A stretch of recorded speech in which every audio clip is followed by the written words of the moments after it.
The U.S. Department of Defense issued a statement on Monday, supporting Vietnam and criticizing Chinese activities in Hanoi's exclusive economic zone. The statement described Chinese actions as bullying. The statement follows the intensification of activities by Hyundai 8, a Chinese survey vessel, which approached the Vietnamese coastline over the weekend. The vessel was conducting activities in Vietnam's exclusive economic zone earlier this year, which the Vietnamese government sharply condemned.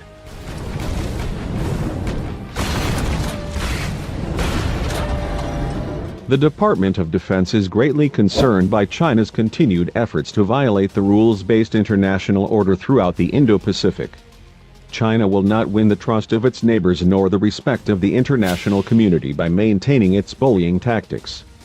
The statement echoes a warning earlier this summer by the U.S. Department of State using similar language to condemn activities by Chinese vessels in Vietnam's exclusive economic zone at Vanguard Bank.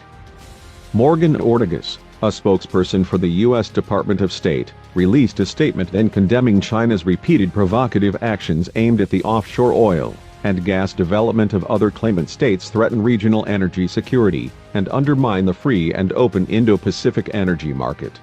China's reclamation and militarization of disputed outposts in the South China Sea, along with other efforts to assert its unlawful South China Sea maritime claims, including the use of maritime militia to intimidate, coerce, and threaten other nations, undermine the peace and security of the region, the U.S. State Department statement had added.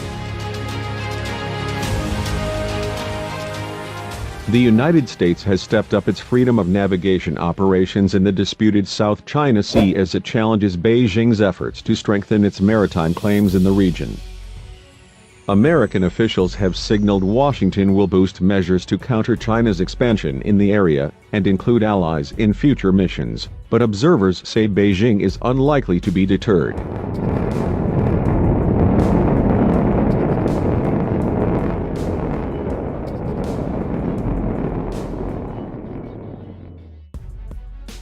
The patrols have angered Beijing, which has previously sent vessels to warn off and dispel U.S. warships, sometimes risking collision. Remarks this week from Admiral Phil Davidson, head of the U.S. Indo-Pacific Command, suggest the operations will become more frequent. Davidson told the Senate Armed Services Committee hearing that Beijing was spreading its influence through fear and coercion, and there would be more freedom of navigation operations by the U.S. and its allies, including United Kingdom, to send the message that the international community did not accept China's claims in the region.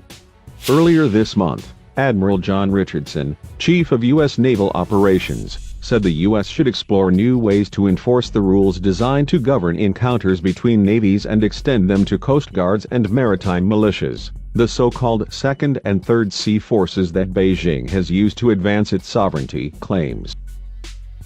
I'm not sure Trump sees the South China Sea differently than his predecessors did, but things have certainly been getting worse there year by year, as Beijing reclaims more land and further militarizes its assets, said Sean King, vice president of Park Strategies political consultancy in New York. U.S. Navy ships have sailed the South China Sea 11 times under Trump as part of a program called Freedom of Navigation Operation. The ships monitor Chinese activity and are quietly welcomed by China's rivals in Asia. To step up pressure on China, the Trump government is working more than previous administrations with Western allied navies from Japan and Australia into Western Europe. Thank you.